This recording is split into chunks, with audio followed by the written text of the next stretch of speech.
As long as you have fear, you only get worse, you don't get better. And that's what the Democrats and the liberal, the media has. If they can intimidate you, then they can control you. If they can make you angry, then they can control you. All angry people are blind. They're asleep and don't know it. The eyes are open, they're moving about, but they're asleep. I realize that most black people are suffering not because of racism, this lie about racism, but the destruction of the family and the lack of moral character. I am Jesse Lee Peterson, founder and president of the Bond, a nonprofit organization, the Brotherhood Organization of a New Destiny, and we are rebuilding the family by rebuilding the man.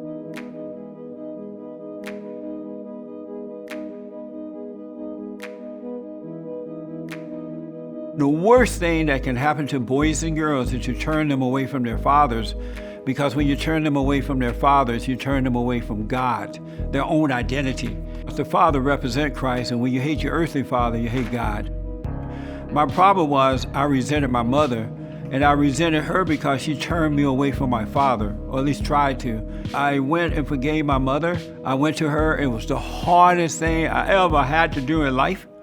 I went and told her that, all of my life, and I was 38 at the time, I said, all of my life I resented you because you tried to turn me away from my father. You had no patience, and I become like you. And I'm sorry, I realize now that you couldn't help yourself. And when I forgave her, God forgave me, and he took away the anger. And with the anger, the fear disappeared, the doubt, the worry, and all that stuff. And I realized then that black people were suffering not because of racism, but the destruction of the family and the lack of moral character.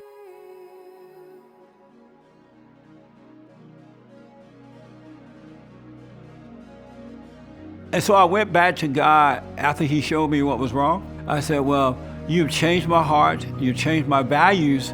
I can no longer identify with the Democratic platform because the Democratic platform is anti-God, anti-family, anti-country, anti-military, anti-unborn child. I said, I can't identify with that anymore. Can you forgive me? And God said, oh yeah, no problem. And so he forgave me, and I became a Republican conservative. And I am 100% Republican conservative. I'm so far right that I can hardly see myself. When I was a Democrat, anything goes. I blame white people for all my weakness and failures, and I suffered for it. And it wasn't until I really began to look at myself to understand if I'm black and racism is holding me back, according to the Democrats and the race hustlers like the NAACP, the Congressional Black Caucus, and most of the black preachers, they say, well, you can't make it because of racism. And I thought about it after a while. If racism is holding me back, why is it that it's not holding the black people back who are telling me that it's racism? They were married, their kids were going to good schools, and that's when I realized I had been lied to, that it wasn't about racism, that white people were not holding me back, and the Democrats didn't care about me. They were lying to me. They keep telling black people over and over again, the Republican Party is a party of racist white men who hate black people. Look at us, we love you, we care about you, it's not your problem, here's a free stuff. And generations of blacks are addicted to that for the last 60 years or so, and that's why most of them are stuck on the Democratic plantation, and a lot of blacks are unable to leave because of that mentality, and in some cases they are afraid to leave because they are attacked by their family members, they are attacked by others. The Democratic plantation really is worse than the plantation that I grew up on. And I grew up on a plantation down in Alabama. I grew up under the Jim Crow laws. And I remember for colors only sign, whites only sign. But the one thing that did not happen, we were not told about so-called racism. We worked hard. My grandparents worked hard, and their parents worked hard. We were very independent. Unlike the Democratic Party, their plantation caused you to become dependent on them and not on yourself.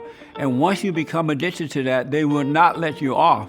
And if you try to get off, you are attacked. You're called Uncle Tom, a sellout, the N-word, and all kind of craziness because they do not want you to leave that plantation. But we gave black people a black president. I didn't vote for him, but white people did. And instead of getting better, the races are more divided. It's not a race problem, it's a spiritual problem. I wanted to find a way to get the word out. I talked to a friend of mine. I said, I'd like to get the word out that Black people are suffering due to the lack of moral character. It has nothing to do with color. I just wanted to have a discussion about what was really wrong. We had a meeting and about 100 or so people showed up, and I told them what I said, look, it's not about color, it's about character. Men and women need to return to God, raise your children, stop whining and begging. And the meeting was so good that they asked, well, let's have another one. So we had a second one, and then another one, and one thing led to another. Every year we have a men's conference on Father's Day weekend where we bring men in. They come in from around the world, and we deal with men issues, showing these guys how to get back on track. Well, it is working because once they overcome their anger, they feel better about themselves, they can move on.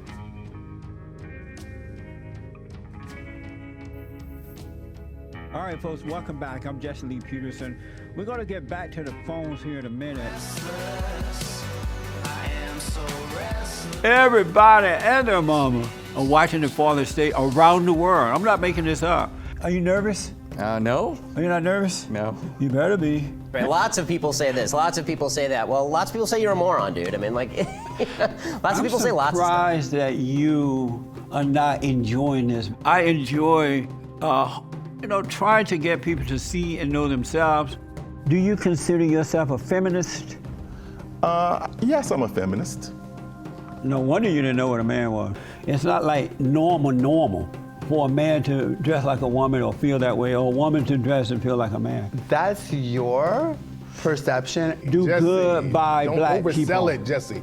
Some get mad, so angry that they walked off. Where you going? I'm leaving Why are you leaving? because I interview people on the left, far left. I interview alt-right people. You look like a skinhead. Yeah. Do you know that? Yeah. Why is it that white folks are the primary creators? They make things right. And the other races can't seem to do it. Some of the worst liberal Democrats and whatever they do, men and women.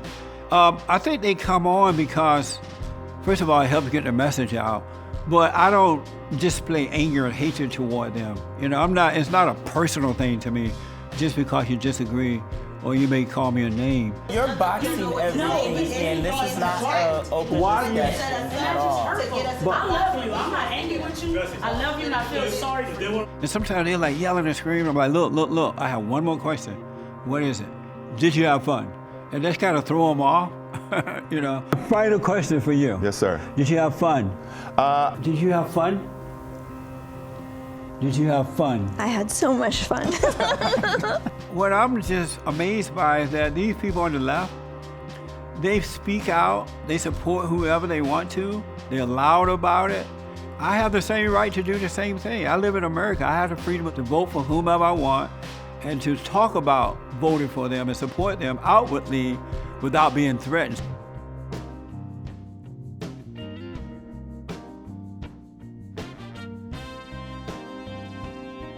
I started White History Month the 1st of July 2018. Happy White History Month. And the reason for doing it is because if you notice, we have so-called Black History Month, we have Women History Month.